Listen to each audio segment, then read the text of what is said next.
स्वागत छ साथीहरु गेस्ट टेक्निकल भ्यू च्यानलमा तपाईहरुलाई म बहादुर कुमार आज तपाईहरुलाई सिलिन्डर कसरी खोल्ने अनि कसरी रेगुलेटर लाउने भन्ने कुरा तपाईहरु सामु यो भिडियो ल्याएको छु।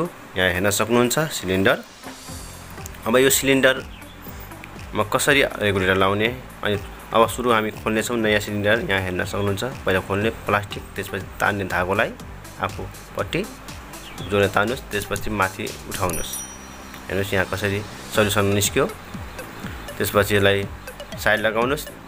अब चाहिँ नि रेगुलेटर कसरी लगाउने यहाँ हेर्न सक्नुहुन्छ। अनि दबाएर खोल्नु पर्छ रेगुलेटरलाई अनि दबाउनुस् खुल्यो अनि फेरि लाउँदाखेरि दबाउनु पर्छ। यहाँ हेर्न सक्नुहुन्छ ध्यानसँग हेर्नु होला। हेर्नुस् यसरी दबाउनु पर्छ त्यसपछि लगाउनु पर्छ अनि लाग्छ। हेर्नुस् यहाँ लागिसक्यो। यो भिडियो तपाईलाई कस्तो लाग्यो मन पर्यो लाइक शेयर कमेन्ट गर्नु होला। सब्स्क्राइब गर्न नभुल्नु होला। धन्यवाद।